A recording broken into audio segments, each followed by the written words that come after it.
The box arrived at 10:30, delivered by a footman in the Duke of Winston's livery, midnight blue with silver facings that caught the weak December light streaming through the drawing-room windows.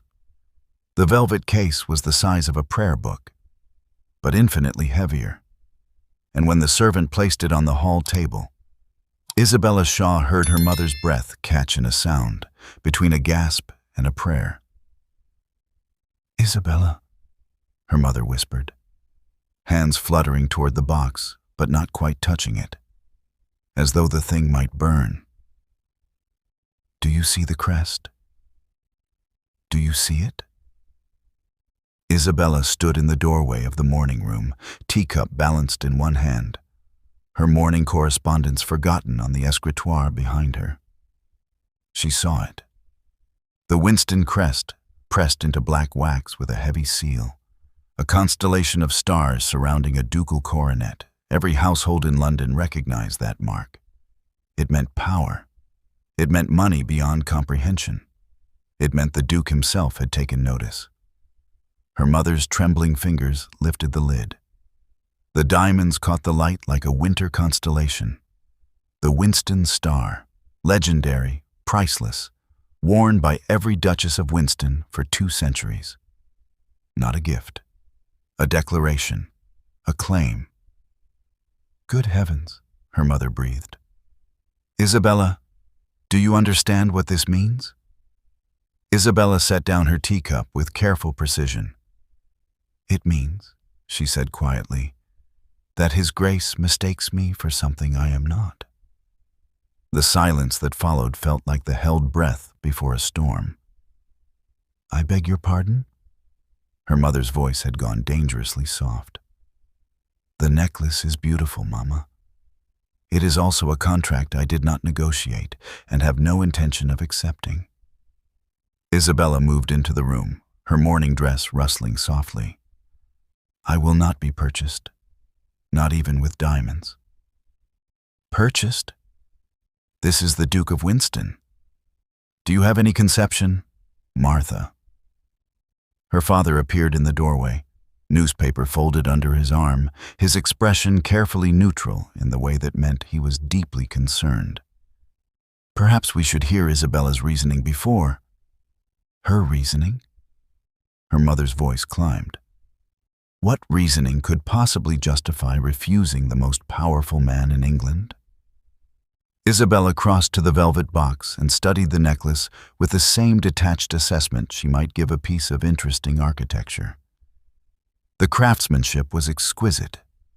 Each diamond had been cut to catch and multiply the light, creating the illusion of stars against the darkness of midnight. It was a masterpiece. It was also a shackle, however beautiful the metal. "He has never spoken to me," Isabella said, her voice calm and measured. "Not once in 3 seasons has the Duke of Winston deigned to acknowledge my existence at any assembly, any ball, any social gathering where we have both been present. Yet now he sends me the most recognizable piece of jewelry in England, worn by generations of his family's duchesses, and I am meant to understand this as a compliment?" Her mother's face had gone quite pale. "It is the highest compliment imaginable. It is a signal of intent, Isabella. Every woman in London will know by nightfall that the Duke has chosen." "Exactly." Isabella turned from the necklace to face her mother directly. "Every woman in London will know. That is precisely the point, is it not? This is not a private gesture of admiration. It is a public announcement of ownership. He has decided I will suit his purposes, and rather than court me, rather than learn anything of my character or preferences, he sends a fortune in jewels to mark me as his selection." "You are being absurd," her mother said, though her voice had begun to waver. "This is how such things are done among the highest ranks. The Duke cannot possibly court every young lady in the conventional manner. His position requires nothing of me." Isabella moved to her father's writing desk and withdrew a single sheet of cream-colored paper. Her hand was steady as she dipped the pen in ink. "I did not ask for his notice. I do not want his diamonds. And I will not be claimed like a prize mare at Tattersall's simply because he has decided the time has come to secure an heir. Isabella, please." Her father's voice was gentle but edged with genuine concern. "I understand your principles, my dear. Truly I do. But you must consider the consequences of refusing such a man. The Duke of Winston is not accustomed to being denied. His influence extends to every corner of society. If you offend him, then I offend him." Isabella's pen moved across the paper in swift, elegant strokes. "I would rather face his displeasure than spend my life as an ornament in his collection, valued for my bloodline and my ability to wear his family's jewels without embarrassing him at state dinners." Her mother sank into the nearest chair, one hand pressed to her forehead. "You will ruin us. You will ruin yourself. No other gentleman of consequence will dare approach you once it is known you refused the Duke of Winston." "Good," Isabella said simply. She blotted the note, folded it with precise corners, and sealed it with her father's plain wax. No crest, no pretension, just honest sealing wax the color of dried blood. "Then I shall be left in peace to live my life on my own terms." She crossed to the velvet box, placed the folded note atop the glittering necklace, and closed the lid with a soft, final click. The footman still waited in the hall, his face carefully blank in the way of all good servants who witnessed their betters' private dramas. "Please return this to his grace," Isabella said, handing him the box with perfect composure. "With my compliments and my sincere regrets." The footman's eyes widened fractionally, the only sign of his shock, before he bowed and accepted the box. "Yes, miss. I shall deliver it at once." When the door closed behind him, Isabella's mother released a sound that might have been a sob or a strangled laugh. "What have you done? Isabella, what have you done?" Isabella returned to her abandoned teacup, now gone cold, and met her mother's horrified gaze with perfect calm. "I have told the most powerful man in England that I am not for sale. Not for diamonds, not for titles, not for anything." She left the room before her mother could find her voice again, climbing the stairs to her chamber with measured steps. Behind her, she heard her father's low murmur, attempting to soothe his wife's rising panic. But Isabella felt no panic. She felt, for the first time in 3 tedious seasons, entirely certain of her own mind. Through her window, London's winter rooftops stretched gray and infinite. Somewhere across the city, in his Mayfair mansion, the Duke of Winston would soon receive his returned treasure and her curt refusal. Isabella wondered, with a small, defiant smile, what the most powerful man in England would do when told, for perhaps the first time in his life, that his power was not enough. Before we continue with what happens when the Duke receives his rejected gift, I need to know something. Are you Team Isabella or Team Roderick right now? If you're already invested in whether Isabella made the right choice, if you're curious what a furious Duke does when told no for the first time in his life, then please, please hit that like button. It takes you half a second, but it tells YouTube this story deserves to reach other romance lovers who are scrolling right past it.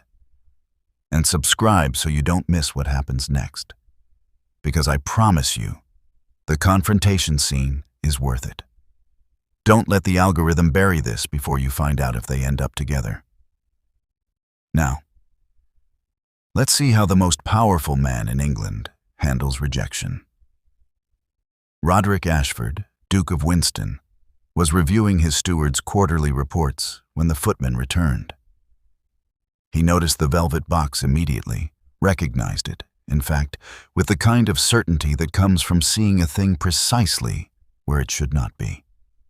The Winston Star belonged around the neck of his future Duchess, not cradled in a servant's white-gloved hands like some rejected gift from an overeager suitor. He set down his pen with deliberate care. "Explain." The footman, to his credit, maintained his composure, though a faint sheen of perspiration had appeared on his brow. "The young lady asked me to return this to your grace, along with her compliments and regrets." The words hung in the air of the study like something obscene. Roderick stared at the box, then at the footman, then back at the box. His mind struggled to arrange the information into any configuration that made sense. Return it? She had returned it? Her compliments and regrets, Roderick repeated slowly, as though testing the words for hidden meaning.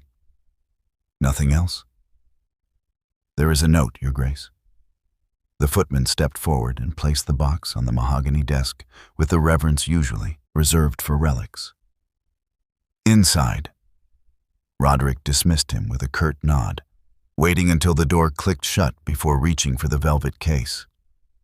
His hands, he noticed with distant irritation, were not entirely steady.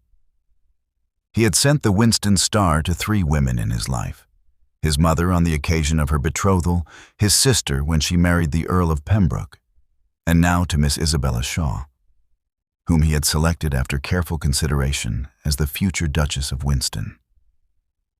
The note was brief, written in an elegant hand that suggested education and breeding. "Your Grace, I am sensible of the honor you do me, but I cannot accept a gift of such significance. The Winston Star belongs to your family's history, not to a lady with whom you have never exchanged a single word of conversation. I must respectfully decline. With sincere regards, Miss Isabella Shaw." Roderick read it once, then again, then a third time, as though repetition might somehow alter the meaning of the words. Each reading brought a fresh wave of something he had not experienced in so long. He almost failed to recognize it. Fury, not the hot, impulsive anger of youth, but the cold, crystalline rage of a man whose authority had been questioned in a manner so unprecedented he had no protocol for addressing it. He rose from his desk and moved to the window overlooking his Mayfair garden, the note still clutched in his hand. She had declined. Respectfully, politely, with impeccable grammar and penmanship, but declined nonetheless. The audacity of it was breathtaking. Did she not understand what the Winston Star represented? Did she not comprehend that women of far greater consequence than herself would have wept with gratitude to receive such a token? A lady with whom you have never exchanged a single word of conversation.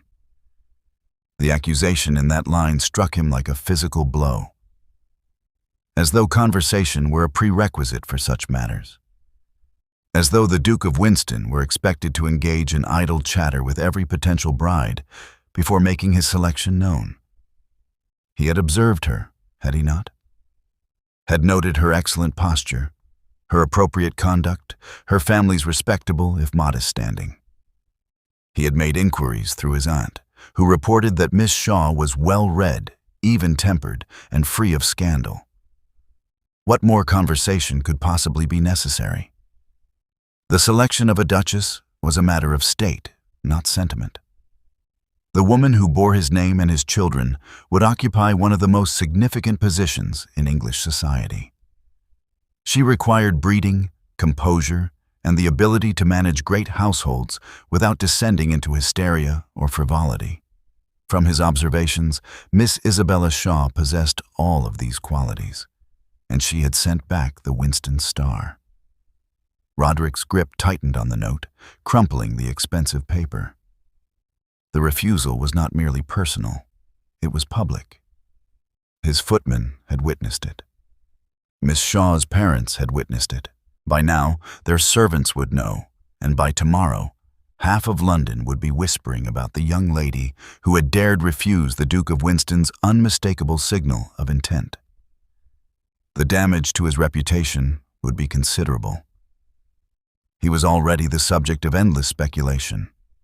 The wealthiest unmarried peer in England, a man whose every action was scrutinized and dissected by society's gossips. For years he had ignored the pointed remarks about his duty to the dukedom, the barely veiled suggestions that his continued bachelorhood was somehow a dereliction of responsibility. He had waited because he refused to be rushed into a decision of such magnitude, had taken his time to observe and consider and select the most appropriate candidate. And she had returned his family's most sacred symbol, with a note suggesting he should have conversed with her first. The presumption of it ignited something dangerous in his chest. Did Miss Isabella Shaw imagine herself so far above her station that she could dictate terms to a duke? Did she believe her minor fortune and respectable connections gave her the luxury of refusing the most advantageous match she could ever hope to make? He crossed to his desk and reached for the bell pull, then stopped. His first impulse was to send his secretary with a sharply worded letter, something that would make clear the magnitude of her error and the consequences of such public disrespect. But even as the thought formed, he dismissed it. No, a letter would not suffice. Letters could be misinterpreted, ignored, or worse, shown to others as evidence of his displeasure, which would only feed the gossip and make him appear petty. If Miss Isabella Shaw wanted conversation, he would give her conversation. He would go to her himself and demand an explanation for this extraordinary breach of propriety. The decision, once made, brought a grim satisfaction. He would call on her tomorrow morning, early enough to catch her household off guard. He would ask her directly, face to face, why she had seen fit to insult him and his family with this unprecedented refusal.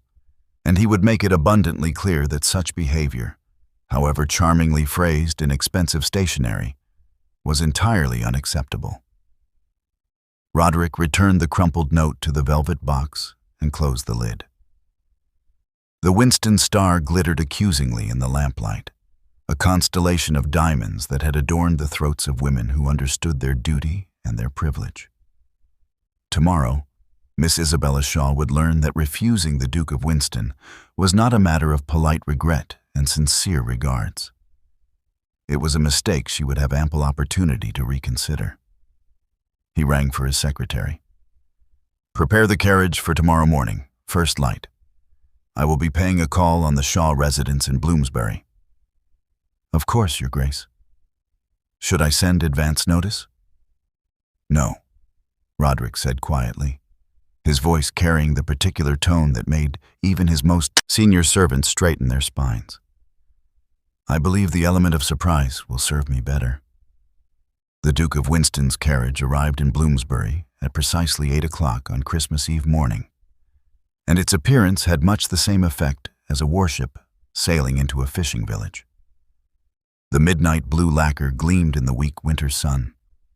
The Winston crest emblazoned on the door in silver and gold leaf that caught the light with ostentatious brilliance. 4 matched grays stamped and snorted in the cold air, their breath creating clouds of vapor that drifted past the modest brick townhouses like harbingers of something momentous. Roderick descended before his footman could fully lower the steps, his greatcoat swirling around his boots as he strode toward the Shaw residence. He was aware of the curtains twitching in neighboring windows, the sudden appearance of housemaids who had found urgent reason to sweep already clean stoops. Let them watch, let them whisper. By noon, all of Bloomsbury would know that the Duke of Winston had called upon Miss Isabella Shaw, and the speculation would spread like wildfire through London's drawing rooms. The Shaw butler answered his knock with admirable composure, though his eyes widened fractionally at the sight of the ducal crest on Roderick's card. "Your Grace, if you will please wait in the entrance hall. I shall inquire if Miss Shaw is receiving." "She will receive me," Roderick said, stepping past him into the narrow hallway with the absolute certainty of a man unaccustomed to being denied entry anywhere. "Immediately." The drawing room, into which he was shown moments later, was small but tastefully appointed. The furnishings quality pieces that spoke of comfort rather than ostentation. Morning light filtered through curtains of pale blue silk, illuminating a room that was unmistakably feminine without descending into frivolity. Books lined one wall, actual books, their spines creased from reading rather than serving as decorative props. He had perhaps 3 minutes to absorb these details before the door opened and Isabella Shaw entered. Roderick had seen her before, of course, had observed her at Lady Pemberton's ball, at the Worthington Musicale, at a dozen other gatherings where he had made his careful assessments. But he had never been in a room alone with her, had never stood close enough to note the precise shade of her eyes, gray like winter dawn, or the way her dark hair caught auburn lights in the morning sun. She wore a simple morning dress of deep green wool, appropriate for the season and the hour. And she met his gaze with a directness that was either admirably bold or shockingly improper. "Your Grace," she said, executing a curtsy that was correct to the inch, but somehow lacked any suggestion of deference. "This is unexpected." "Is it?" Roderick remained standing, aware that his height and position in the center of the room gave him a tactical advantage. "You returned the Winston Star with a curt note, and you imagine I would simply accept such a dismissal without demanding an explanation?" A faint crease appeared between her brows. "I had not imagined you would consider my decision worthy of a personal visit. Surely a duke has more pressing matters to attend on Christmas Eve." "I have no more pressing matter," he said, his voice dangerously soft, "than understanding why you saw fit to publicly refuse the greatest honor I could bestow." She closed the door behind her, an action that was either refreshingly practical or alarmingly improper. He could not decide which, and moved to stand near the fireplace. The morning light caught the clean lines of her profile, the determined set of her jaw. "I did not refuse an honor, Your Grace. I refused a transaction." "A transaction?" He repeated the word as though it tasted of something bitter. "You consider the Winston Star, worn by generations of my family's duchesses, to be a transaction?" "I consider sending a legendary piece of jewelry to a woman you have never spoken to, in lieu of actually courting her, to be a transaction, yes." Her voice remained perfectly level, but her eyes had begun to show hints of steel. "You made your selection. You announced your intention via expensive symbol. You expected compliance. That is the very definition of a transaction, Your Grace." The audacity of it struck him speechless for a moment. Women did not speak to him this way. No one spoke to him this way. He was accustomed to careful deference, to elaborate courtesy that bordered on obsequiousness. Even his equals among the peerage approached him with a degree of diplomatic caution, aware of his wealth and influence. "You believe I owe you courtship?" he asked, aware that his tone had turned glacial. That the Duke of Winston should engage in the same trivial rituals as some second son hoping to secure a modest fortune? "I believe," Isabella said, turning to face him fully, "that if you wish to marry a woman, you might at least have the courtesy to learn her name before sending her your family's heirlooms.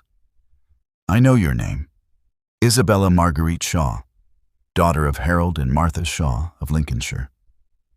22 years of age, 3 seasons, no scandal, adequate education, appropriate connections." "My favorite color is blue," she interrupted quietly. "The shade of the sky just after dawn.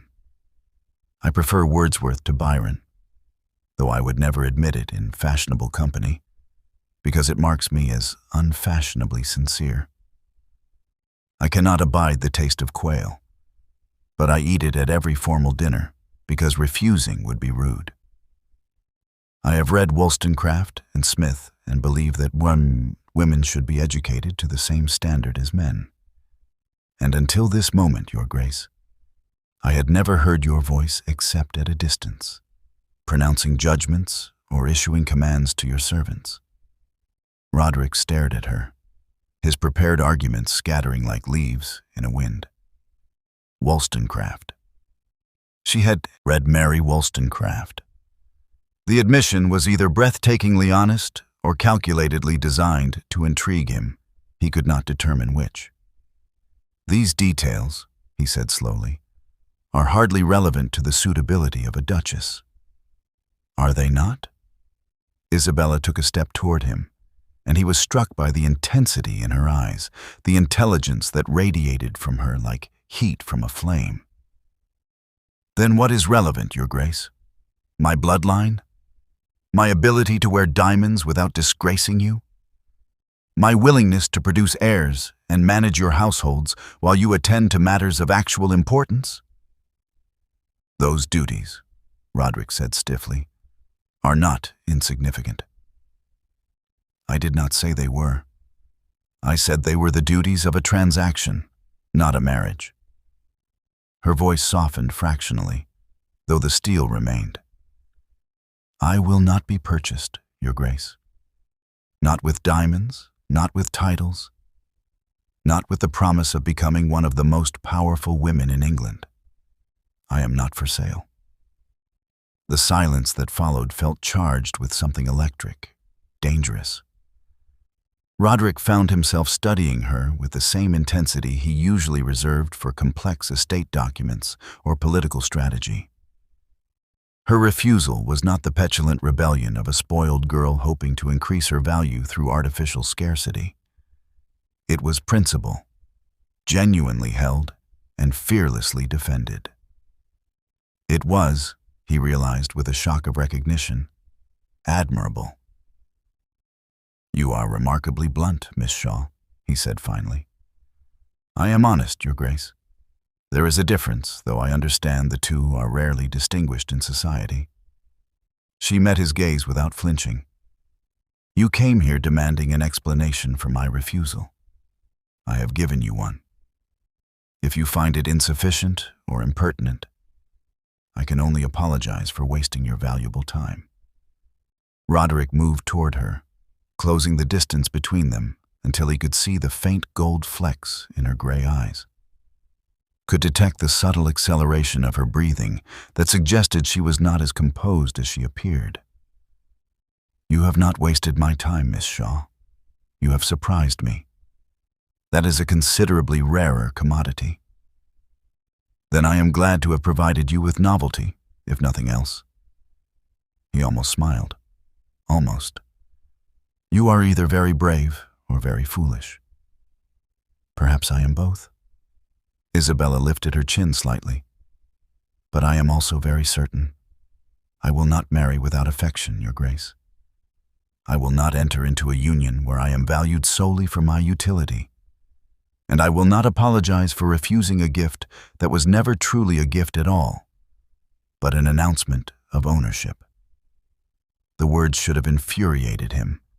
Instead, they ignited something else entirely. A curiosity sharp as hunger.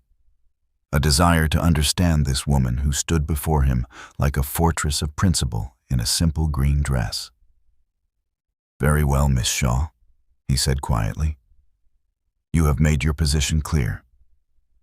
He turned toward the door, then paused, looking back at her over his shoulder. I wonder, though, if you are as certain as you claim. I assure you, Your Grace, I am entirely— Then prove it, he interrupted.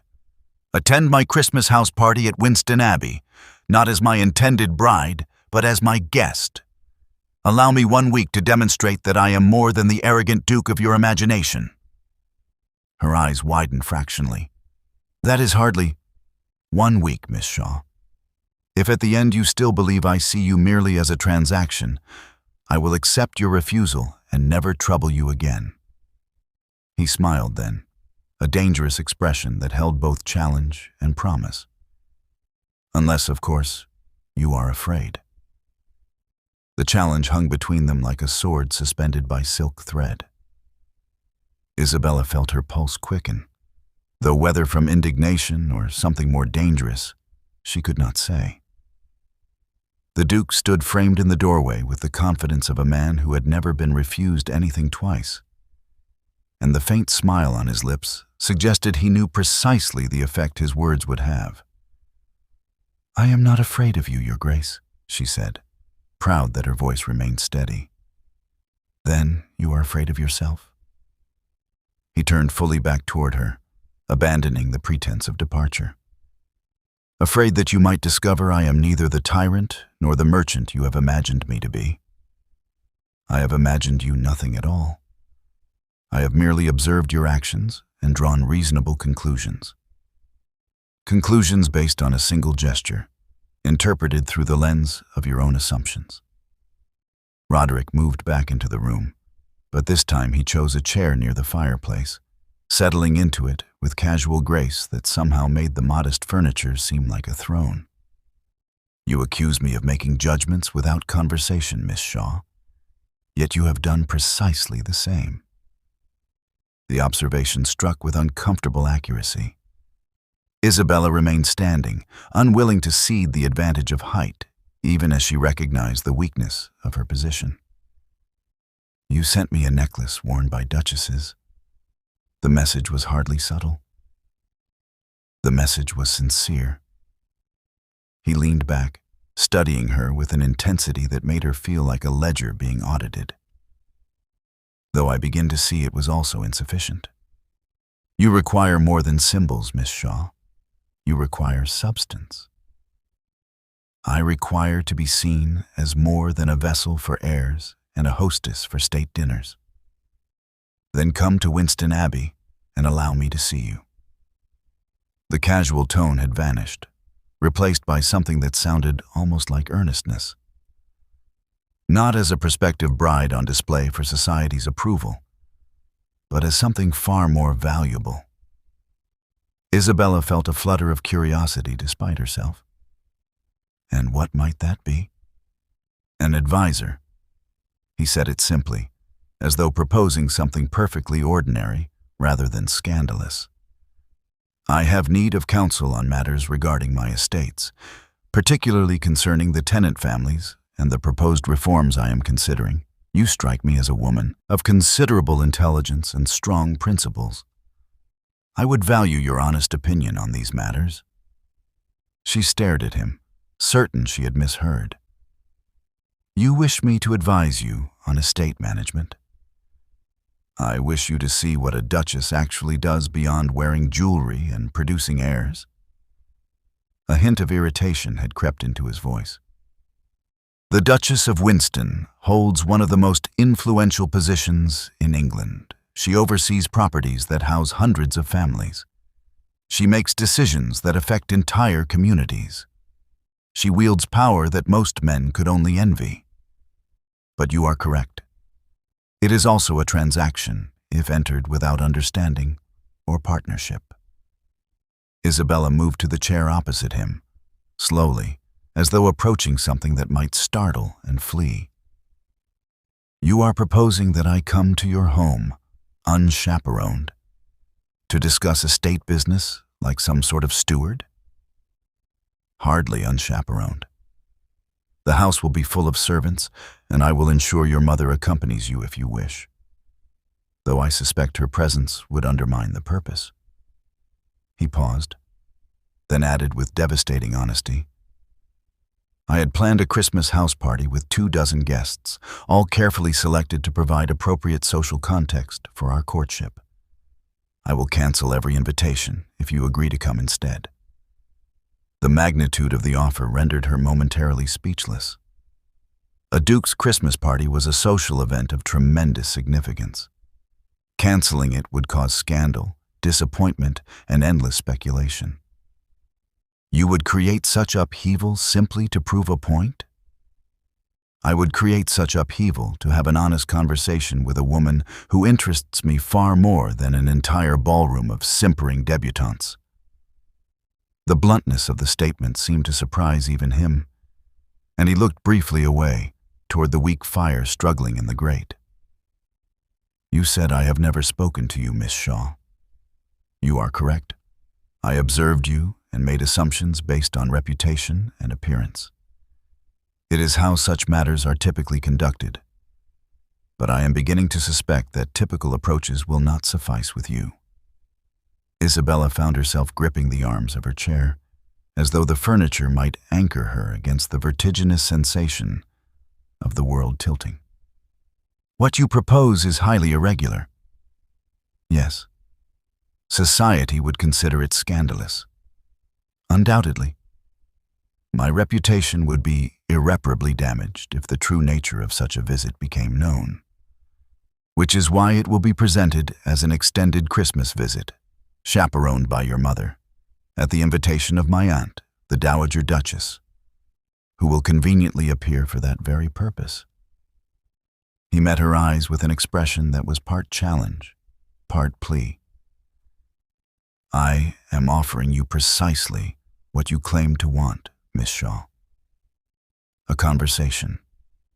An opportunity to know my character beyond my title and wealth. A chance to see what partnership with me might actually entail. And if, at the end of this week, I still refuse you, then I will accept your decision and never approach you again. You will have my word as a gentleman and a duke. He leaned forward, elbows on his knees, his posture informal in a way that seemed almost foreign to his usual rigid bearing. But I will have had the satisfaction of knowing you rejected me based on knowledge rather than assumption. The proposal was mad. It was improper. It was exactly the sort of scheme that could ruin her entirely if it went wrong. And yet, Isabella felt the familiar stirring of curiosity that had always been both her greatest asset and her most dangerous liability. Here was the Duke of Winston, arguably the most powerful peer in England, offering to cancel his social obligations and open his private affairs to her scrutiny, simply because she had dared to refuse him. It was either the most arrogant manipulation she had ever encountered, or it was genuine. You mentioned tenant reforms, she said slowly, testing the waters. What manner of reforms? Something flickered in his eyes, triumph, perhaps, or relief. The cottages require modernization. Proper roofs, improved drainage, larger windows. The cost is substantial, and my steward argues it is unnecessary extravagance. I believe it is moral obligation. I would value a perspective unburdened by financial considerations. Your steward sounds short-sighted. My steward sounds like every other estate manager in England, concerned with profit margins rather than human welfare. Roderick's voice had taken on an edge of frustration. But implementing such changes requires navigating complex social and economic considerations. I have power, Miss Shaw, but power without wisdom is mere tyranny. Isabella felt her resistance crumbling like frost under sudden sun. He was offering her exactly what she had claimed to want: intellectual engagement, meaningful purpose, honest conversation. And if his motives were ultimately selfish, if this was merely an elaborate courtship strategy, would that make the opportunity less valuable? 1 week, she said finally. I will come to Winston Abbey for 1 week, with my mother as chaperone. I will offer you my honest opinions on your estate matters. But I make no promises beyond that, Your Grace. If at any point I feel I am being manipulated or treated as a decorative accessory rather than a thinking person, I will leave immediately. Agreed. He stood, and she rose as well, finding herself uncomfortably aware of his height, the breadth of his shoulders, the intensity of his focus when it settled entirely upon her. We depart for Winston Abbey tomorrow afternoon. I will send my carriage. That is Christmas Day. Yes. We will celebrate it properly at the Abbey. He moved toward the door, then paused. One more condition, Miss Shaw. Her defenses rose immediately. Yes? When we are private, discussing estate matters as colleagues. Rather than duke and subject, you will call me Roderick. and I will call you Isabella. I cannot have honest counsel from someone who addresses me as Your Grace every other sentence." The intimacy of the suggestion should have scandalized her. Instead, she found herself nodding. "Very well. Roderick." Her name in his mouth sounded strange, deliberate, as though he were tasting something new. "Isabella." After he left, she stood alone in the drawing room for several minutes, listening to the commotion his departure created in the street outside. She had just agreed to spend Christmas week alone, relatively speaking, with the Duke of Winston, discussing estate management like some sort of gentleman scholar rather than a lady awaiting courtship. It was either the wisest or most foolish decision of her life. She suspected she would not know which until it was far too late to change course. Winston Abbey rose from the Derbyshire landscape like something from a Gothic romance, all ancient stone and soaring towers, softened by a fresh dusting of Christmas snow. Isabella watched it grow larger through the carriage window as they approached along the tree-lined drive, and felt her resolve waver for the first time since accepting Roderick's challenge. The sheer scale of the place was intimidating. Not merely a house, but a monument to centuries of accumulated power and privilege. "Good heavens," her mother whispered beside her, hand fluttering to her throat in a gesture that had become habitual since the Duke's carriage had arrived that afternoon. "Isabella, we are so far beyond our sphere." "We were invited, Mama," Isabella said with more confidence than she felt. "We have as much right to be here as anyone." But as the carriage rolled to a stop before the massive entrance portico, she wondered if that was entirely true. A small army of servants materialized to handle their modest luggage, and Isabella was keenly aware of how provincial their traveling cases appeared against the backdrop of such magnificence. The Dowager Duchess met them in the grand entrance hall, a silver-haired woman whose keen eyes missed nothing as she executed her role as nominal chaperone with aristocratic precision. Mrs. Shaw, welcome to Winston Abbey. I trust your journey was pleasant?" The introductions were accomplished with flawless courtesy, though Isabella detected curiosity beneath the dowager's polished manners. How much did she know about the true purpose of this visit? Had Roderick confided in her, or was she simply playing her part in whatever social theater he had orchestrated? Roderick himself appeared as they were being shown to their rooms, descending the main staircase with the casual authority of a man entirely at home in his surroundings. He was dressed less formally than he had been in London, his coat well-tailored but understated. And Isabella found herself noticing details she had missed before. The slight wave in his dark hair, the calluses on his hands that suggested he did more than merely sign documents from a distance. "Miss Shaw," he said, his tone perfectly neutral. "I trust you find your accommodations satisfactory.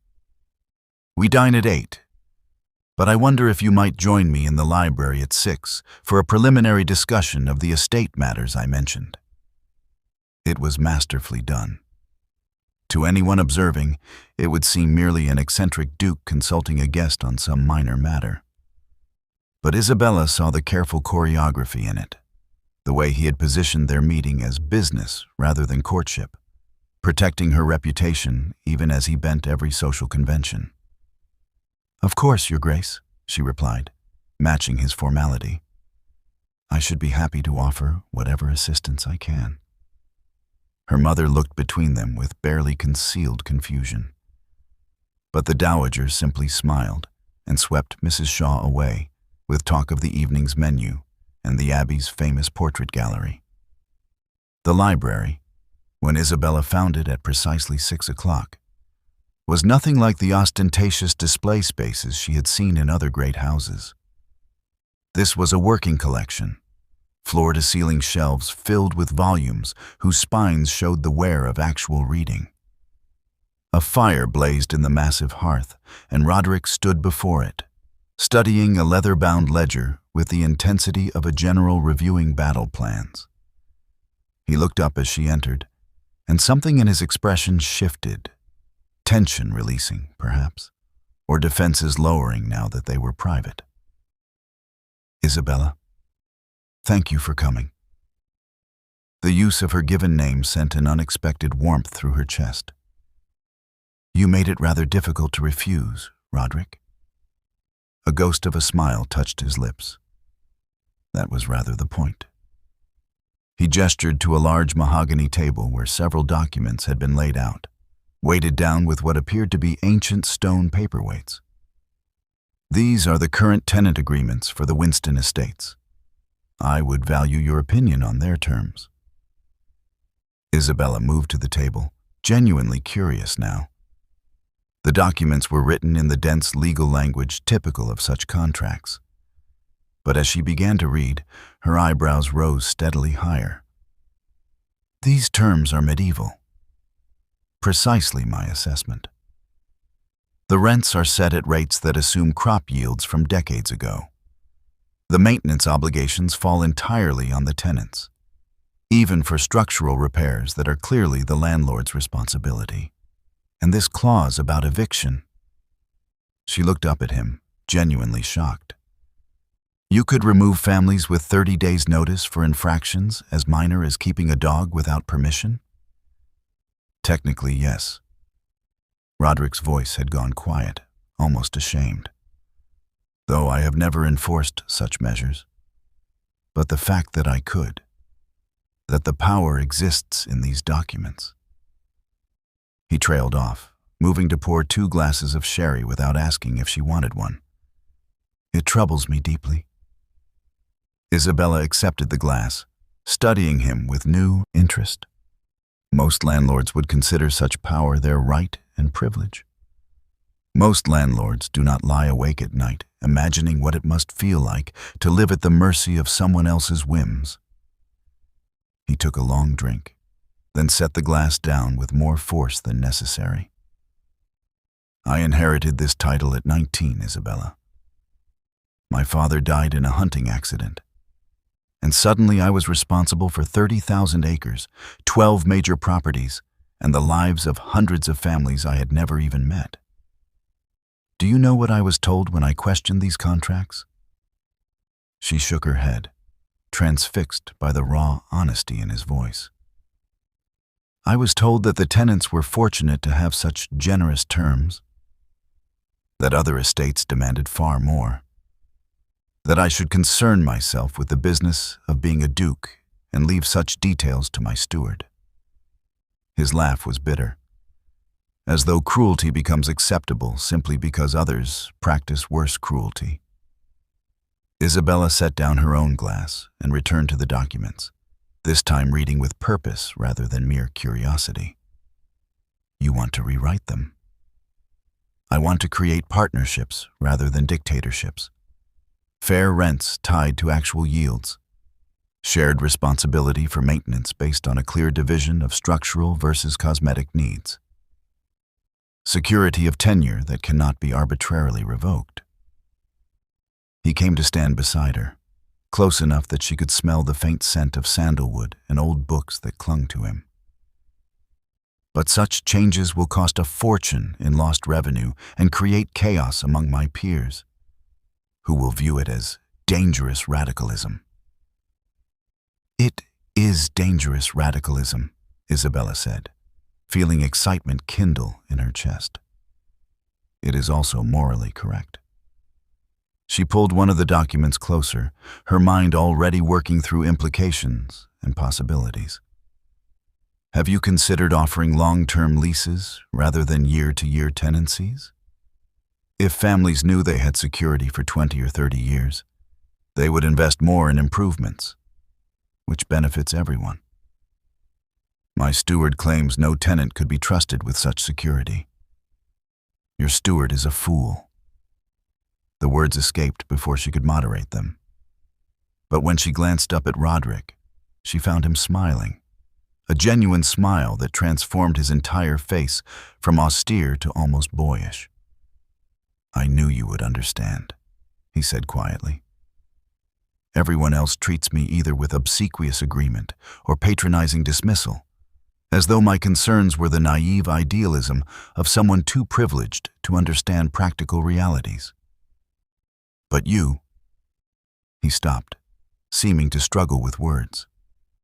You see what I see. That power without justice is tyranny, regardless of how gilded the cage. Isabella felt something shift between them, a recognition deeper than mere attraction. You feel trapped by all this? She gestured at the room, the estate, the weight of centuries pressing down around them. The title, the expectations, the role you are required to perform. Every day of my life. The admission seemed torn from somewhere deep within him. I am the Duke of Winston. I have more wealth than I could spend in 10 lifetimes, more power than most men dream of. And I am profoundly, utterly alone, in a castle full of servants and sycophants who would agree with me if I declared the sky green. The loneliness in his voice was so raw it made her chest ache. She reached out without thinking, her hand settling on his arm. You are not alone right now. He looked down at her hand, then up at her face, and Isabella saw vulnerability there that had nothing to do with estate management or tenant rights. This was the man beneath the title, the person who existed beyond the duchy and the power and the ancient name. This was Roderick, who had sent her diamonds because he did not know how else to express interest, who had canceled a house party because she had challenged him to be genuine, who stayed awake at night worrying about families he had never met. No, he said softly, his hand covering hers where it rested on his sleeve. I am not alone right now. They stood like that for a moment that stretched and deepened, the library seeming to contract around them until nothing existed but the warmth of the fire and the weight of shared understanding. Then Isabella carefully withdrew her hand, though the loss of contact felt like something physical. Show me the cottage plans, she said, her voice not quite steady. If we are to revolutionize your estate management, we should start with housing. Roderick's smile this time held gratitude and something warmer. As my advisor commands. They worked until the dinner bell rang, heads bent together over documents and diagrams, and Isabella realized with a start that she had not thought once about marriage or courtship or social positioning. She had simply talked with someone who saw the world as she did, who valued justice over tradition and conscience over convenience. It was, she thought as she reluctantly left for dinner, far more dangerous than any courtship could ever be. The arrival of the house guests shattered the careful intimacy that had begun to form between Isabella and Roderick like a stone through glass. Isabella woke the morning after their library conversation to find Winston Abbey transformed from a private sanctuary into a stage set for society's most elaborate performance. Carriages began rolling up the drive before noon, disgorging passengers in clouds of expensive perfume and entitlement. The dowager had apparently sent hastily revised invitations to a select few guests, creating a skeleton house party that would provide social cover for Isabella's presence while avoiding the full spectacle Roderick had threatened to cancel. It was a compromise that satisfied propriety while maintaining the unconventional arrangement at the heart of their agreement. Isabella watched the arrivals from her window with growing apprehension. She recognized several faces from her London seasons. Lord and Lady Ashworth, the Honorable Mr. Fitzwilliam, the pompous Sir Edmund Carstairs who had once lectured her for 20 minutes about the superiority of his hunting dogs. And then, descending from a carriage lacquered in fashionable cream and gold, Lady Vivian Northcliffe. Even from a distance, Lady Vivian was breathtaking. Golden hair arranged in elaborate curls, a traveling dress of sapphire blue that must have cost more than Isabella's entire wardrobe, and the kind of self-assured grace that came from a lifetime of being admired. Isabella had met her briefly during her second season and had disliked her immediately, not from jealousy, but from the calculated coldness beneath Vivian's practiced charm. "That is trouble," her mother murmured, appearing at Isabella's shoulder. "Lady Vivian has been angling for the Duke since her come out. Everyone assumed it was simply a matter of time before he made an offer." Isabella felt an unexpected twist of something uncomfortably close to jealousy. Then perhaps she will be pleased to finally have her opportunity. But even as she said it, she knew it was not true. Whatever was developing between herself and Roderick had nothing to do with the marriage market's usual calculations, and everything to do with those quiet hours in the library discussing justice and loneliness and the weight of inherited power. The afternoon gathering in the drawing room was excruciating. Lady Vivian had positioned herself at the center of the assembled company like a queen holding court. Her laugh musical and perfectly timed, her attention on Roderick unmistakable in its intention. She greeted Isabella with a smile that never reached her eyes. "Miss Shaw, what a delightful surprise to find you here. I had not realized you were acquainted with His Grace." The emphasis on the last words was subtle but unmistakable, a reminder that Isabella existed outside the Duke's usual social sphere. "His Grace was kind enough to include my mother and myself in his Christmas celebrations," Isabella replied evenly. "We are most grateful for his hospitality." "How generous of him." Vivian's gaze traveled over Isabella's dress, a perfectly respectable gown of bronze silk that suddenly felt provincial under such scrutiny. "And what brings you to Derbyshire? Family connections in the area, perhaps?" "Actually, Lady Vivian, I invited Miss Shaw specifically to consult on certain estate matters," Roderick said, appearing at Isabella's elbow with 2 glasses of champagne. "She has proven invaluable in her insights." The silence that followed was profound. Isabella watched calculation flicker behind Vivian's beautiful eyes as she processed this information, trying to determine what threat Isabella might actually pose. "Estate matters," Vivian repeated, her tone suggesting she had just been told Isabella consulted on arrangements for the poultry yard. "How extraordinarily progressive of you, Your Grace. Though I confess I cannot imagine what expertise Miss Shaw might offer that your stewards and agents could not provide." "Miss Shaw offers honesty," Roderick said quietly, his voice carrying an edge that made several nearby conversations falter. "A commodity considerably rarer than expertise." Isabella felt warmth spread through her chest at his defense, even as she recognized the danger it represented. Vivian's smile had frozen into something brittle and sharp. "How fascinating," Vivian said. "You must tell me all about these estate matters at dinner, Miss Shaw. I am utterly captivated by the idea of a young lady advising on such complex, masculine concerns." The dinner she referenced proved to be a masterclass in subtle warfare. Vivian had somehow arranged the seating to place herself at Roderick's right hand, with Isabella relegated to a position several seats down between Sir Edmund and a deaf elderly gentleman who communicated primarily in grunts.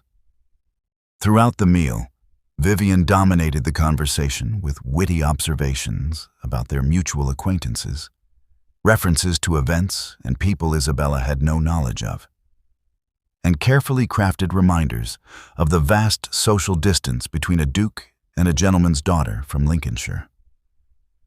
"Tell me, Miss Shaw," Vivian said during a lull in the conversation, her voice carrying clearly down the table. "I understand your father made his fortune in... what was it? Something to do with mills?" It was a lie, delivered with perfect innocence. Harold Shaw had inherited his modest estate. There was no fortune, no mills, no taint of trade. But the suggestion alone was designed to mark Isabella as nouveau riche, as someone whose presence at such a table represented charity rather than belonging. Isabella felt every eye turned toward her, saw her mother's face pale with anxiety. She could deny it, explain the truth, scramble to defend her family's respectability. Instead, she smiled and took a deliberate sip of her wine. Actually, Lady Vivian, my father's fortune comes primarily from investing wisely and living modestly, concepts that may seem foreign in such elevated circles, but which have served our family remarkably well. She set down her glass with perfect composure. Though I confess, had he made his money in mills, I should be quite proud of it. Honest labor seems infinitely more admirable than inherited wealth accompanied by inherited arrogance.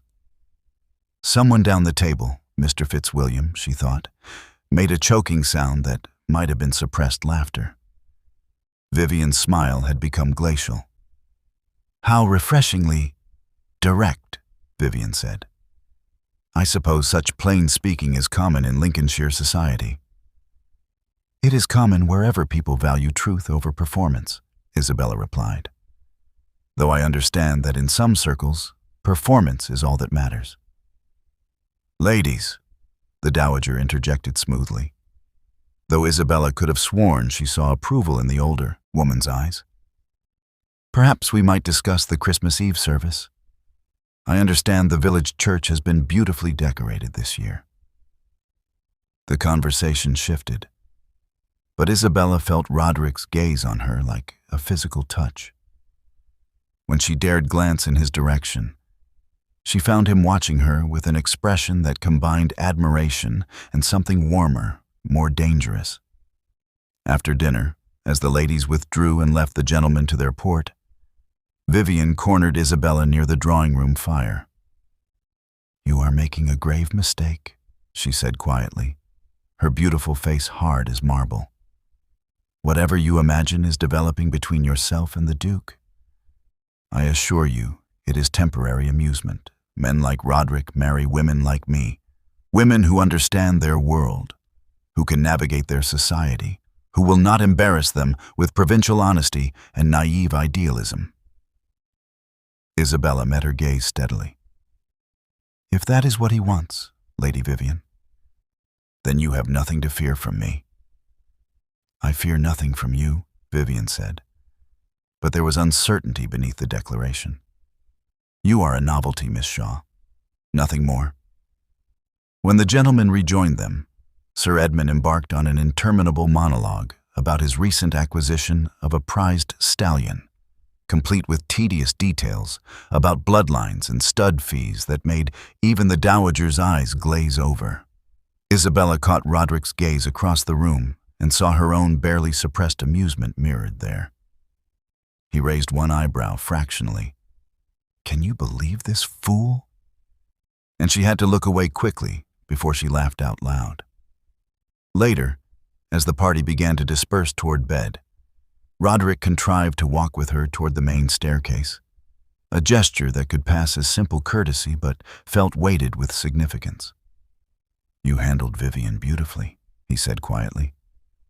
"I had not realized how cruel my own circle could be until I saw it directed at someone who did not deserve it." "She is afraid," Isabella replied. "Fear makes people cruel." "She has no reason to fear you." They reached the base of the stairs, where propriety demanded they part. "Unless she suspects what I am beginning to realize myself." Isabella's heart quickened. "And what is that?" He looked at her for a long moment, his expression unguarded in a way she had never seen in public. "That the woman I thought I was selecting as a duchess bears no resemblance to the woman I am actually coming to know. And that the difference is everything." He bowed formally then and withdrew, leaving Isabella to climb the stairs alone with those words echoing in her mind, like a promise or a warning. She could not decide which. The gardens at Winston Abbey had been magnificent once. Isabella could see the ghosts of their former glory in the stone pathways half buried under moss, the marble statuary worn smooth by decades of weather. the elaborate fountain that no longer flowed. Roderick had brought her here on the afternoon of their third day, escaping the suffocating atmosphere of the house, where Vivian's presence seemed to poison every room. "My mother loved these gardens," he said, leading her down a path flanked by overgrown boxwood that had long since lost its formal shape. "She spent every morning here, even in winter. After she died, my father could not bear to see them maintained. He let them fall to ruin rather than be reminded of her." Isabella pulled her cloak tighter against the December cold and studied the melancholy beauty of the neglected space. "How long ago did you lose her?" 15 years this past summer." His voice was quiet, distant. "I was 14, old enough to understand what was happening, too young to do anything to prevent it." They walked in silence for a moment, their breath creating small clouds in the frigid air. Isabella had noticed that Roderick spoke of his father rarely, and always with a certain careful neutrality that suggested complicated feelings held firmly in check. "She was very unhappy," he continued, stopping before a stone bench where dead vines created a natural canopy overhead. "My father married her for her bloodline and her fortune. She married him because she had no choice. Her family was on the verge of financial collapse, and the Duke of Winston's proposal saved them from ruin." Isabella felt something cold settle in her chest. "The Winston Star." He looked at her sharply. "You guessed. You told me it was a symbol of intent, worn by every Duchess of Winston. But you sent it to me without ceremony, without courtship, much as your father must have sent it to your mother." She sat carefully on the bench, brushing away dead leaves. "A beautiful cage is still a cage, Roderick." He remained standing, his profile stark against the gray winter sky. "My mother told me the story when I was 12, before she became too ill to speak clearly. She said she wept when the Winston Star arrived because she knew what it meant, that her life was no longer her own, that she would become property, however gilded the title." "Why are you telling me this?" "Because I need you to understand why your refusal struck me so forcefully." He turned to face her, and Isabella saw anguish in his expression. "When you returned the necklace, my first reaction was rage. At the insult, at the audacity, at the unprecedented nature of the rejection. But underneath that rage was something else entirely. Relief." Isabella's breath caught. "Relief?" "Because you saw what my mother saw. The transaction, the coercion, the reduction of a woman to a strategic acquisition." He moved to sit beside her on the bench, close enough that she could feel the warmth of him despite the cold. "And you had the courage to refuse what she could not. You chose freedom over security, principle over position. You did what she wished she had been brave enough to do." The vulnerability in his admission made Isabella's throat tight. She must have been very strong to survive such a marriage. She was strong enough to love me despite everything. To make sure I understood that power without compassion was cruelty, regardless of how it was dressed up in tradition and duty. His hands were clenched on his knees, knuckles white. "She made me promise, near the end, that I would never treat my own wife as my father had treated her, that I would choose partnership over possession. And yet you sent me the Winston Star." "And yet I sent you the Winston Star," he echoed, his voice rough. "Because I am my father's son as much as my mother's. Because 30 years of training in ducal expectations does not evaporate simply because one makes a deathbed promise. Because I did not know how else to signal my interest to a woman I had observed but never spoken to." Isabella felt tears prick her eyes. "You were trying to honor your position and your promise simultaneously," I was trying to do my duty, while convincing myself that selecting an appropriate bride based on observation and reputation was somehow different from what my father had done. He laughed bitterly. And then you refused me, and I realized I had become exactly what I most despised. Without thinking, Isabella reached for his hand, covering his clenched fist with her palm. You are nothing like your father, Roderick. A man like that would never have questioned his own behavior, never sought honest counsel, never admitted fault or vulnerability. He looked down at their joined hands, then slowly unclenched his fist, turning his hand over to thread his fingers through hers. The touch sent warmth radiating up her arm, intimate and electric in a way that had nothing to do with propriety and everything to do with genuine connection. I wanted to hate you, he said quietly. When you returned the necklace, when you stood in your drawing room and accused me of treating you as a transaction, I wanted to dismiss you as an ungrateful provincial who did not understand the honor being offered. But I could not, because everything you said was true, and I knew it. I did not want to intrigue you, Isabella admitted. I wanted only to be left alone, to avoid becoming another woman whose life was dictated by a man's convenience. But then you came to my house, furious and proud, and challenged me to see you as more than your title. And I find that I now cannot stop seeing you, Roderick. Not the Duke. You. He shifted on the bench, turning toward her fully, and suddenly they were very close.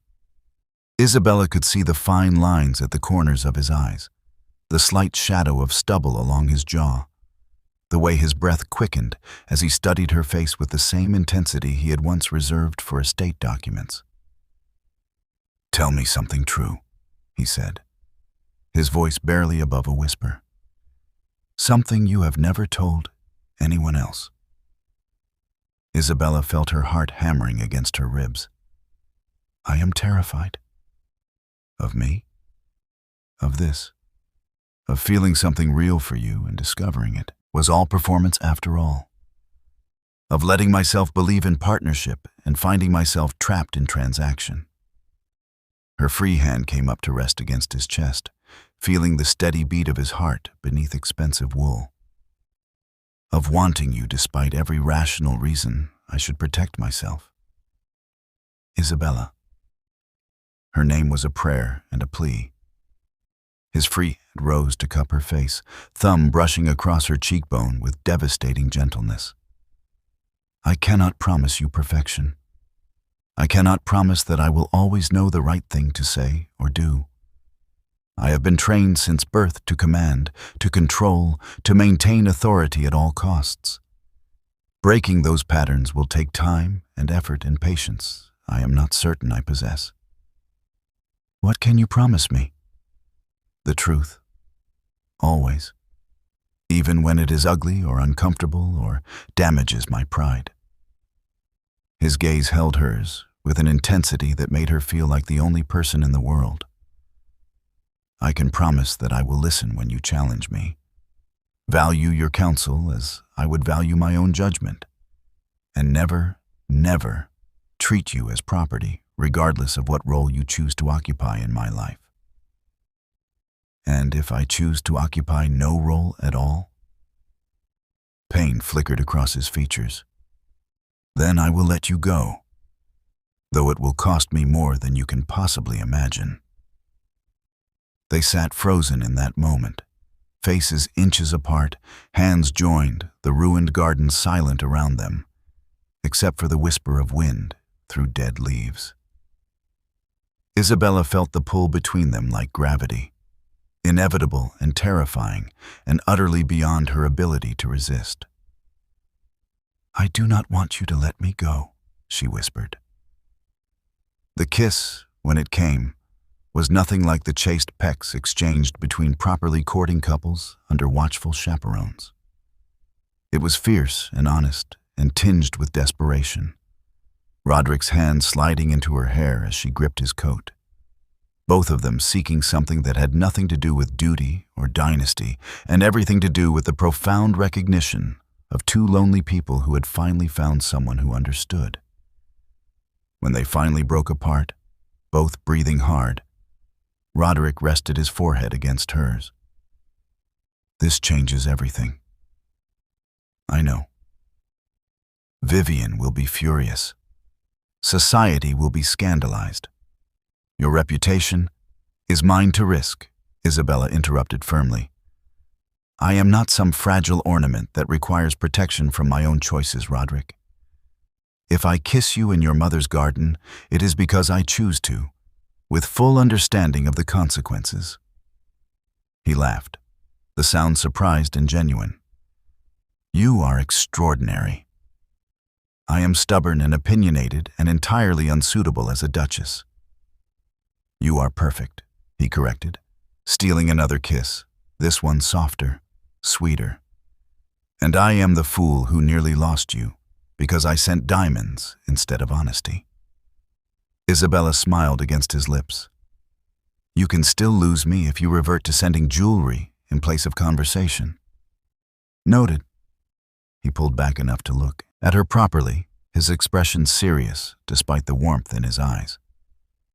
"No more transactions, Isabella. Only truth." "Only truth," she agreed. They sat together in the dying winter light, hands clasped, the ruins of his mother's garden bearing silent witness to the beginning of something that felt infinitely more solid than ancient stone or inherited titles, a partnership built on honesty, respect, and the courage to choose each other, despite every reasonable objection. "Okay, pause. If that garden scene just gave you butterflies, if you felt that moment when Roderick finally broke through his walls and kissed her, then I'm begging you to do something for me. Share this video with one person. Just one. Your friend who loves historical romance, your sister who's obsessed with Bridgerton, that co-worker who reads romance novels on their lunch break. Because here's what breaks my heart. There are thousands of people out there right now searching for a story exactly like this, and they'll never find it because nobody shared it. You have the power to make someone's day by sending them this link. And while you're at it, drop a comment telling me if you think they're going to make it. Because what's coming next is devastating, and I need to know you're emotionally prepared. Lady Vivian is about to strike, and everything Roderick and Isabella just built is about to crumble. Don't face it alone. Subscribe so we can suffer through this together. The rumor reached Isabella through her maid, a sweet-faced girl named Anne who had been assigned to attend her during the visit.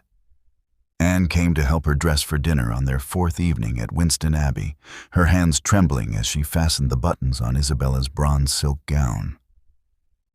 "Begging your pardon, miss," Anne whispered, her eyes fixed on her work with unusual intensity. "But I thought you should know what's being said below stairs." Isabella felt ice settle in her stomach. "What is being said, Anne?" The maid's face flushed scarlet. "It's not true, miss. I'm sure of it.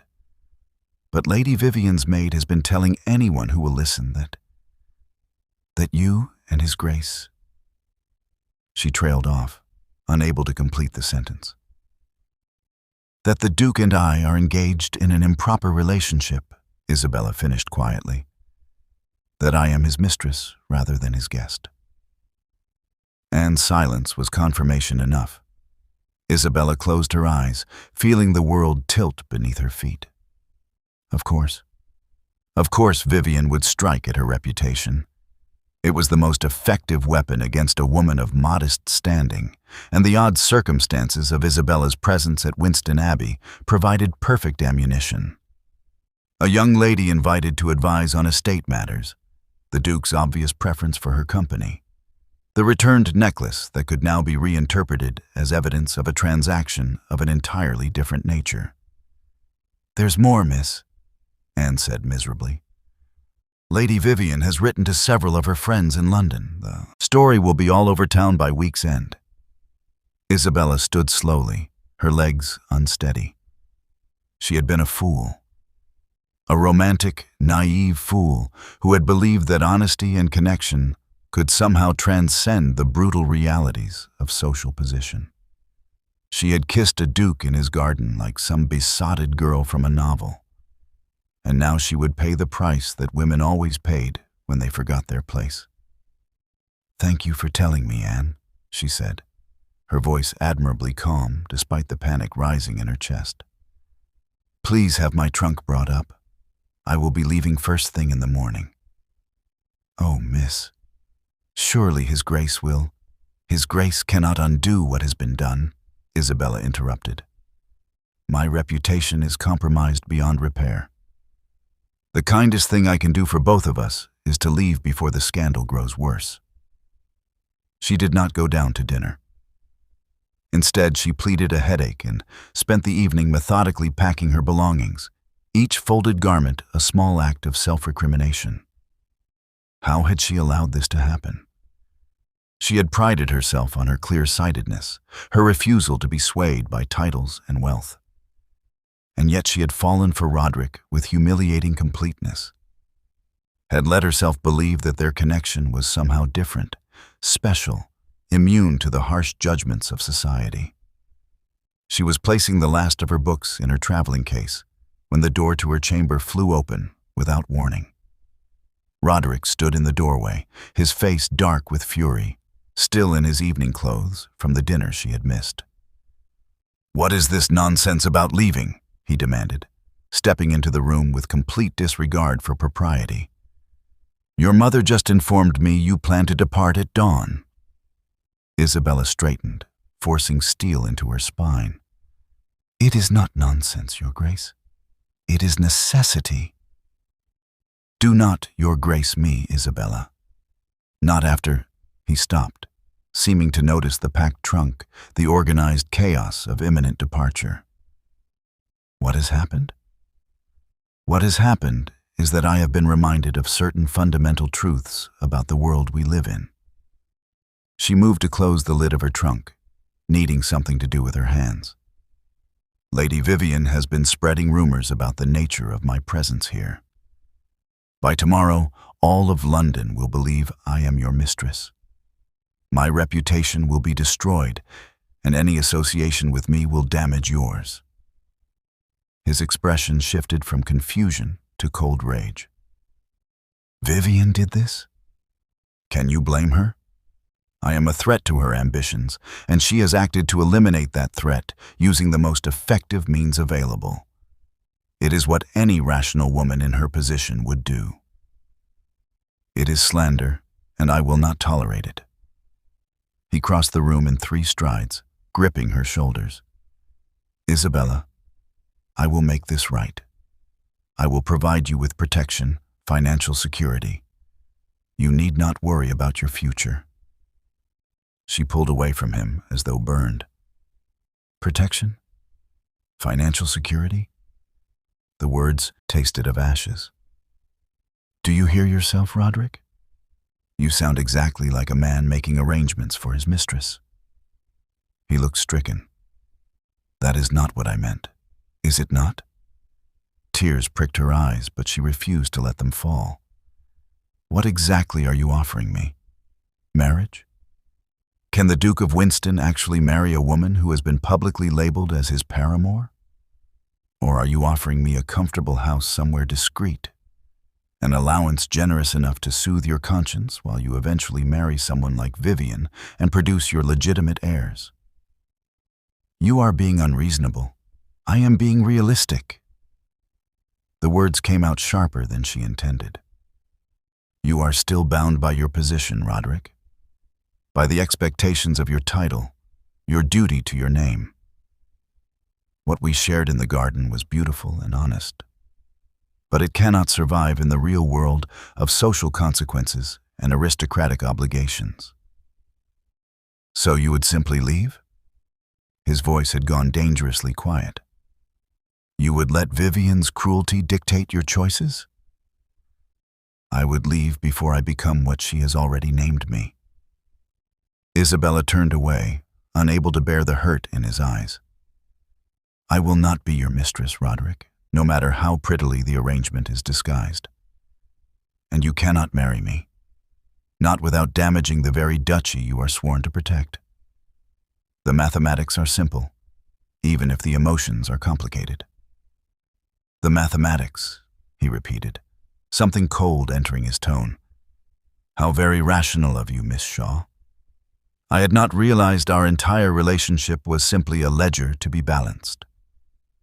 The use of her surname cut deeper than any insult. Isabella forced herself to meet his gaze. "What would you have me do? Stay here and let the rumors grow? Wait patiently while you decide whether your feelings for me are worth the scandal of actually acknowledging them publicly? I am trying to protect you. I do not need your protection." The words burst from her with years of accumulated frustration behind them. "I need your partnership, or I need nothing at all. I told you that from the beginning. I will not be sheltered and managed like some fragile possession that requires careful handling." "Then what do you want from me?" He was shouting now, his famous control finally shattering. "Tell me what you want, Isabella, because I am trying to navigate an impossible situation and you are rejecting every solution I propose." "I want you to choose me." The admission tore from somewhere deep in her chest. "Not because it is convenient or because you can arrange circumstances to minimize scandal.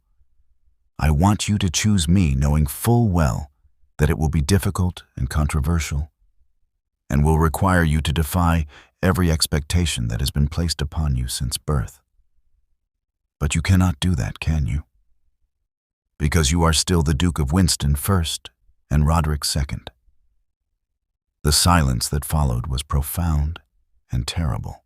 Isabella watched emotions chase across his face, fury, hurt, frustration, and underneath it all, the terrible recognition that she was right.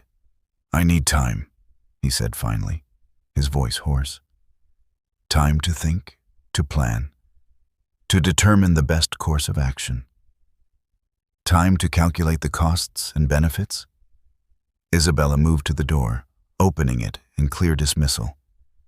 "Take all the time you need, Your Grace. I will be in Bloomsbury, living with the consequences of my choices. You may find me there if you ever decide that I am worth more than careful calculation." He stared at her for a long moment, and Isabella saw the Duke warring with the man in his expression. Finally, he bowed, a gesture so formally correct it felt like a slap, and walked past her into the corridor. "Good night, Miss Shaw," he said without looking back. "I trust you will have a safe journey home." Isabella closed the door behind him and stood with her back pressed against it, listening to his footsteps fade down the hallway. Only when she was certain he was gone did she allow herself to slide down to the floor, tears finally spilling down her cheeks. She had done the right thing, the necessary thing. She had protected herself from becoming a scandal, from being trapped in a position that would slowly corrode her sense of self, regardless of how much affection Roderick claimed to feel. But knowing she had made the right choice did nothing to ease the crushing pain in her chest, or the terrible certainty that she had just walked away from the only person who had ever truly seen her. She would leave at dawn, return to her quiet life in Bloomsbury, and learn to live with the memory of what might have been if society had been kinder, if titles had mattered less, if choosing love had been as simple as choosing truth. Through the window, snow had begun to fall over the Winston Abbey gardens, covering the ruins in a blanket of white that made everything look clean and new and utterly false. Isabella woke on Christmas morning to silence. The snow had continued through the night, muffling the world in white, and Winston Abbey felt suspended in time, caught between the scandal of yesterday and whatever uncertain future awaited beyond its walls. She dressed in her traveling clothes, a practical wool dress of deep green, warm but unremarkable, and arranged her hair in a simple knot. The woman in her mirror looked pale and composed. Every inch the respectable gentleman's daughter, preparing to flee before complete ruin, overtook her. Her trunk had been carried down already.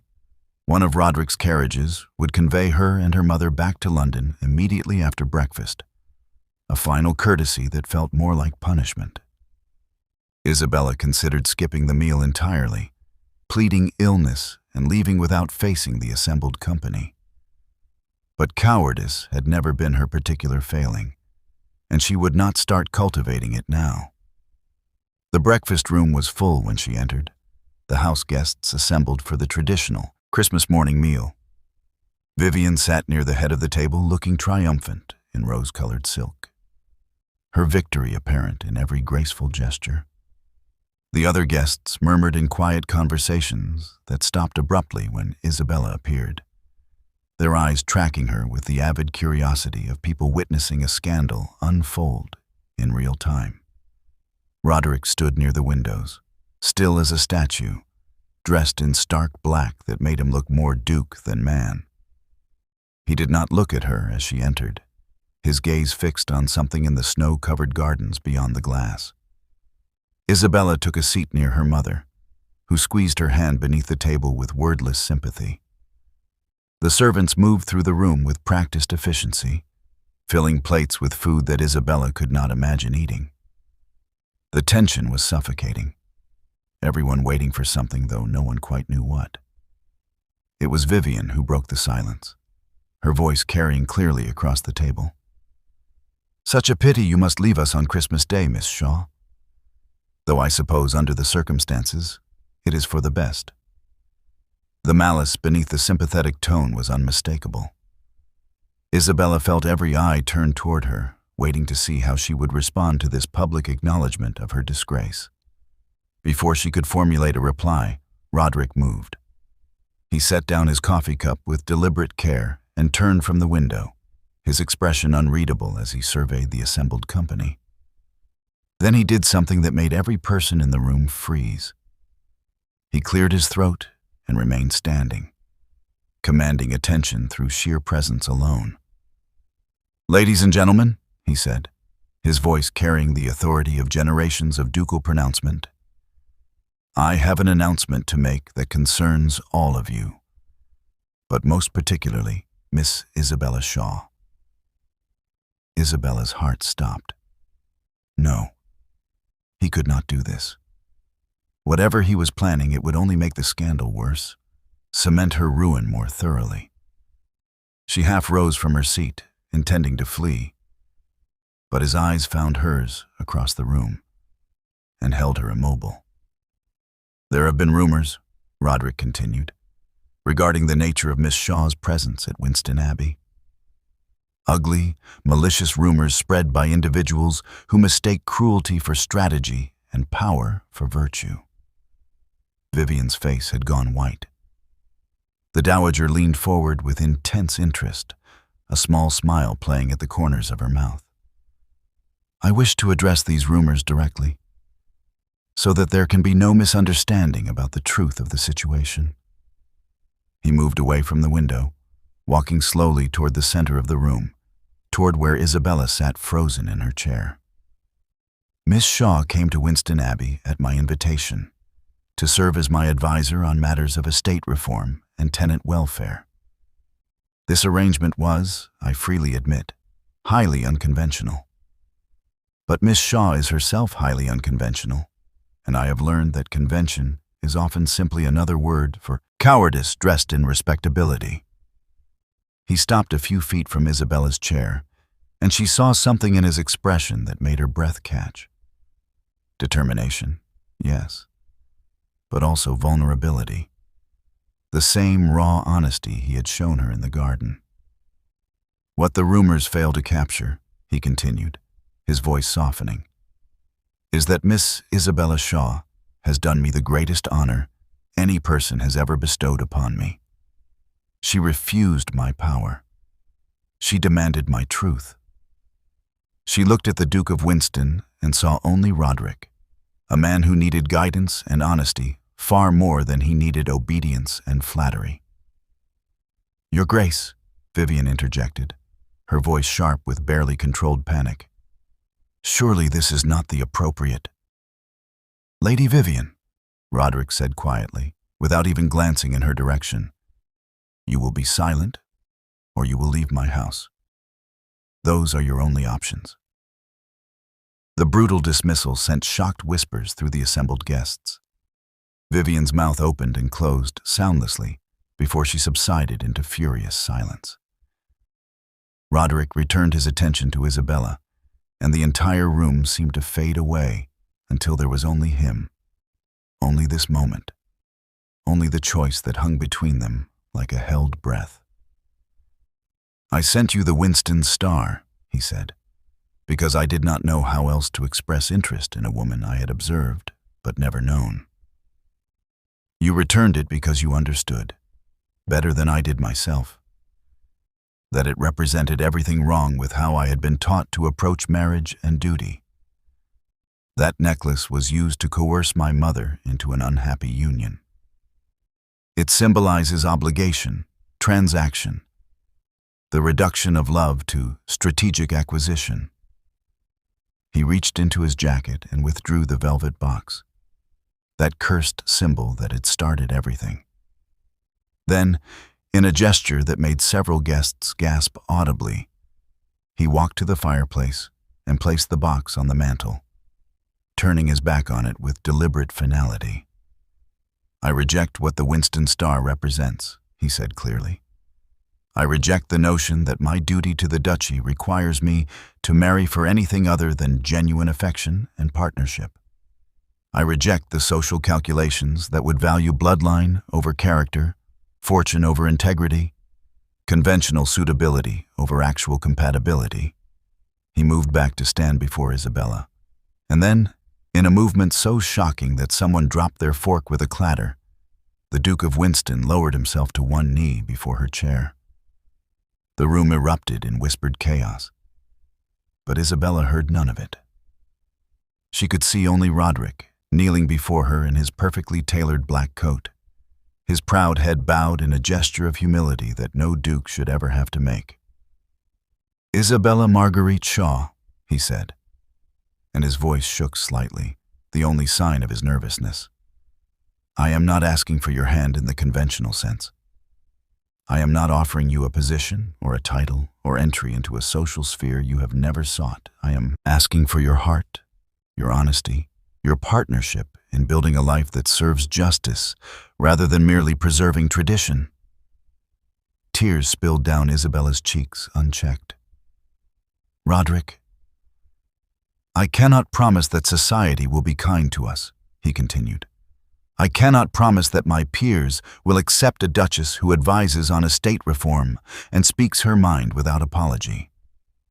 But I can promise that I will choose you every day above duty and expectation and the comfortable lies that men in my position tell themselves to justify loveless marriages.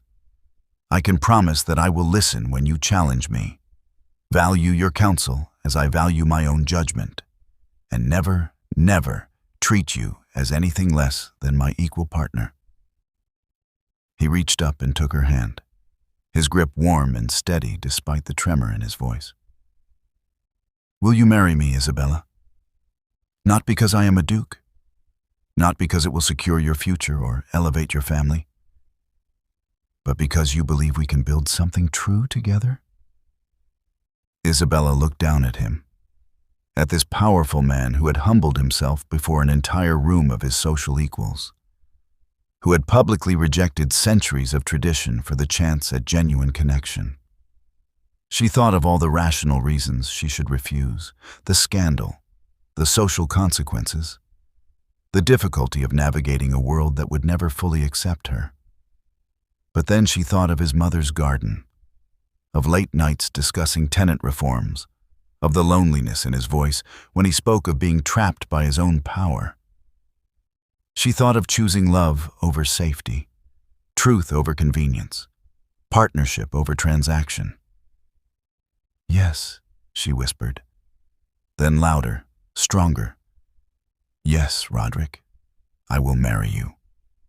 He surged to his feet, pulling her up with him, and then his hands were framing her face, and he was kissing her with passionate intensity, that made mockery of every propriety that should have governed such a moment.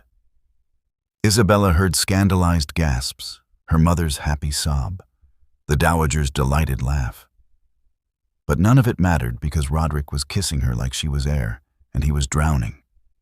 And she was kissing him back with equal fervor, claiming him as publicly and completely as he had just claimed her. When they finally broke apart, both breathless, Roderick rested his forehead against hers. "I love you," he said quietly, for her ears alone. "I should have said it first, before the proposal. But I am still learning how to do this properly." "I love you too," Isabella replied, her hands fisted in his coat to keep herself steady. "And you did it perfectly." He smiled then, genuine and unguarded, and turned to face the assembled company with Isabella tucked against his side, his arm around her waist in a gesture of unmistakable possession and pride. "Ladies and gentlemen," he announced, "I present to you the future Duchess of Winston. I suggest you accustom yourselves to her presence, as she will be revolutionizing the management of these estates and likely every other aspect of traditional ducal life." The dowager stood, raising her teacup in a toast. "To Roderick and Isabella," she said warmly. "May they have the happiness my own son denied his duchess." The other guests followed suit with varying degrees of enthusiasm. Vivian had already fled the room, her exit noticed only by the empty chair she left behind. But Isabella barely registered her absence. She was too busy beginning the rest of her life, standing beside a man who had chosen her above everything, who had humbled himself for the chance at truth, who loved her not despite her unconventional nature, but because of it. Outside, snow continued to fall over Winston Abbey, covering the ruins and the grandeur alike in a blanket of white that made everything feel new, clean, full of infinite possibility. The scandal was, as predicted, spectacular. By the evening of Christmas Day, word had spread through the house party guests like wildfire. And by week's end, all of London society was ablaze with the news that the Duke of Winston had proposed to an obscure gentleman's daughter on bended knee before a room full of witnesses, after publicly rejecting the Winston Star and humiliating Lady Vivian Northcliffe so thoroughly that she had fled to her family's estate in Scotland. The reactions ranged from shock to outrage to barely concealed delight at such unprecedented drama. Several of Roderick's peers sent strongly worded letters expressing concern about his judgment. 3 distant cousins arrived unannounced to verify that he had not taken leave of his senses. The scandal sheets had a field day with increasingly lurid versions of the story, each more absurd than the last. Roderick read the worst of them aloud to Isabella over breakfast in the Abbey's small private dining room, his tone dry with amusement. "This one claims you bewitched me with radical philosophy and unseemly displays of intelligence. Apparently no duke in his right mind would choose a woman who reads Wollstonecraft." "Clearly I should have stuck to embroidery and watercolors," Isabella replied, stealing a piece of toast from his plate with the casual intimacy of the newly engaged. "Far less threatening to the social order." "Far less interesting to me," he countered, catching her hand and pressing a kiss to her knuckles. "Though I confess, the accusation of bewitchment is not entirely inaccurate." They had chosen to remain at Winston Abbey through the new year, partly to allow the initial fury to die down, partly because neither of them had any desire to face London society before they absolutely had to. The remaining house guests had departed within days of the proposal, most fleeing as though from a plague ship, though the dowager had stayed on with evident satisfaction, claiming she had not been so entertained in decades. Isabella spent her days working with Roderick on the estate reforms, their plans growing more ambitious with each conversation. They would modernize the tenant cottages, restructure the rental agreements, establish a school for the estate children. It would cost a fortune, and earn them the enmity of every traditional landowner in England. Neither of them cared in the slightest. On the evening before the new year, Roderick found Isabella in the library, their library. She had started thinking of it, curled in her favorite chair with a treatise on agricultural improvements. He carried a small wrapped package, simple brown paper tied with string, utterly unlike the velvet boxes and elaborate presentations typical of ducal gift-giving. "I have something for you," he said, settling into the chair beside hers. "Your actual Christmas gift, though I realize I am several days late." Isabella set aside her book, eyeing the modest package with curiosity. "If it contains diamonds, I am refusing it on principle." "No diamonds," he promised. "I have learned my lesson about expensive gestures." She unwrapped the package carefully, revealing a small antique locket, silver worn soft with age. It was beautiful in its simplicity, the kind of piece that had been treasured for its sentiment rather than its value. When she opened it, she found not a portrait or lock of hair, but a tiny, meticulously hand-drawn map. "The Abbey Gardens," she whispered, recognizing the layout of pathways and fountains rendered in delicate ink. Where I first told you the truth about my mother. Where you first saw me as Roderick rather than the Duke." His voice was quiet, intimate. "Where we chose each other before society or scandal or consequence entered the equation. I wanted you to have something that marked that moment, that reminded us both of where we truly began." Isabella felt tears prick her eyes as she studied the careful detail of the map, the tiny X marked at the stone bench where they had kissed. "You drew this yourself." "I am a terrible artist, but I tried." He reached over to trace the silver chain. "My mother wore this locket. She left it to me with instructions that I should give it to a woman who loved me for myself rather than my title. I think she would have adored you, Isabella. Your courage, your principles, your refusal to accept anything less than truth." She clasped the locket around her neck, feeling its slight weight settle against her heart. "It is perfect. Far better than any Winston Star could ever be." "Good," he said, pulling her from her chair into his lap with the easy possessiveness that had developed between them. "Because the Winston Star is being donated to a museum where it can represent history rather than obligation. We will forge our own traditions, starting with lockets instead of diamonds." Isabella looped her arms around his neck, studying the face that had become so dear to her. "Have I told you today that I love you?" "Not in at least 3 hours. I was beginning to worry." She kissed him then, soft and sweet, before resting her head against his shoulder. "I love you, Roderick, even though you have made me the most scandalous woman in England." "Especially because I have made you the most scandalous woman in England," he corrected, his arms tightening around her. "We will weather this storm together and emerge on the other side with something far more valuable than social approval."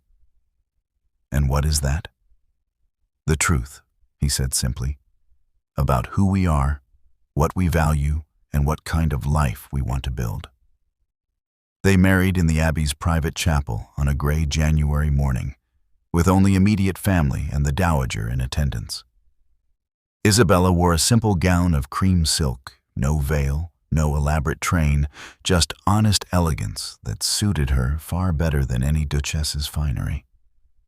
Roderick stood waiting for her at the altar in dark blue rather than the traditional black, and when she walked down the aisle on her father's arm, his expression held such open joy that several guests wept. The ceremony was brief, the vows traditional but spoken with fierce sincerity. When the vicar pronounced them man and wife, Roderick kissed her with passionate intensity that made the poor clergyman cough uncomfortably. And Isabella laughed against his lips, deliriously happy in a way she had never imagined possible. The wedding breakfast was intimate and warm, full of genuine affection rather than social performance. The dowager made a toast about stubborn young people who had the wisdom to choose love over convention. And Isabella's mother cried happy tears, while Harold Shaw looked on with quiet pride at his extraordinary daughter. Years later, on another Christmas morning, Isabella sat in the restored Abbey gardens watching her twin daughters play in the snow. Leonora and Cassandra were 5 years old, dark-haired and gray-eyed like their mother, already showing signs of the same stubborn intelligence that had captivated their father. They were building an elaborate snow fortress, their laughter ringing clear in the cold air. Roderick emerged from the house carrying warm cider, settling beside her on the very bench where they had first kissed. The gardens had been fully restored now, transformed back into the beauty his mother had loved, but improved with modern plantings and design elements that Isabella had chosen. "They are plotting something," he observed, watching their daughters whisper together. "Probably revolution. I blame your influence." "I accept full responsibility," Isabella said, taking the cider with a grateful smile. She wore the silver locket still, every day, a talisman of their beginning. "Though you encouraged it by teaching them about tenant rights and social reform at bedtime." "Fair point." He was quiet for a moment, his gaze distant. "Isabella, do you ever regret it? The scandal, the social isolation, the doors that closed because you married me after such spectacular impropriety?" She turned to look at him fully, this man who had humbled himself for her, who had built a life with her based on partnership and truth. "Never.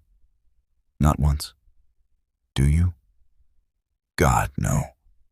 He pulled her close, pressing a kiss to her temple.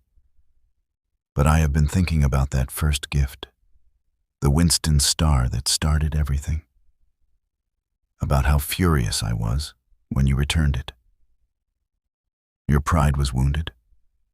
My pride was shattered," he corrected with a laugh. "But you know what? That moment when you sent back the most valuable thing I could offer, when you rejected my power and demanded my truth instead, that was the greatest gift anyone has ever given me."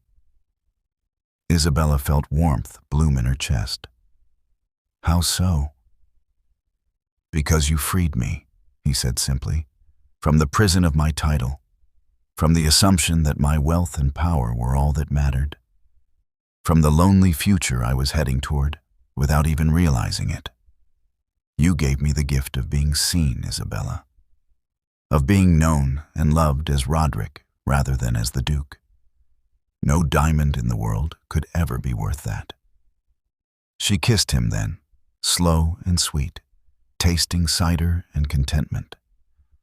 Their daughters squealed with exaggerated disgust at their parents' display of affection, and Isabella broke away laughing. "Come," she said, standing and pulling him to his feet. "Our revolutionaries await. I believe they want you to adjudicate a dispute about snow fortress architecture." "The burdens of fatherhood," he said solemnly, but his eyes sparkled with joy. They walked toward their children hand in hand, the locket catching the winter sun. Two people who had chosen truth over transaction, love over convenience, and in doing so had built something far more precious than any duchy could ever be. A life of genuine partnership, honest affection, and the profound freedom that comes from being loved exactly as you are.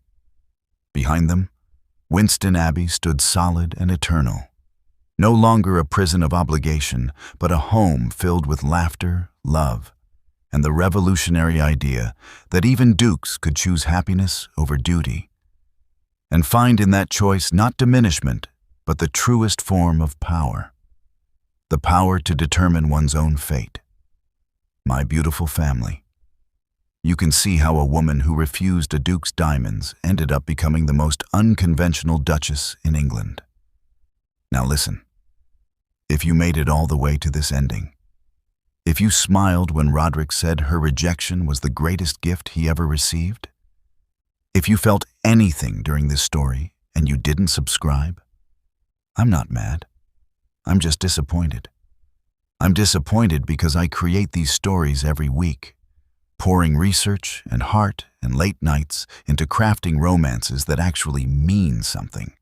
And the only way you'll see them is if you subscribe. YouTube won't notify you otherwise. You'll just miss them. Miss the next Duke, the next forbidden love, the next woman who refuses to settle. Is that really what you want? And if this story made you feel something, imagine what it could do for someone else who needs it today. Someone scrolling through their feed, heartbroken or lonely, or just craving a story about choosing truth over convenience. Share this video. Be the reason someone else discovers their new favorite story. Hit that like button so YouTube stops hiding romantic stories that actually have depth. And comment below telling me, would you have returned the Winston Star? I read every single comment, and I want to know. Thank you for spending this time with Roderick and Isabella. Until next time, keep choosing truth over transaction, and don't forget to subscribe. At the end of this video, you'll see a suggestion for another powerful story from our channel. Click it and let yourself be surprised by even more unforgettable emotions with love. The Victorian Royal Stories team.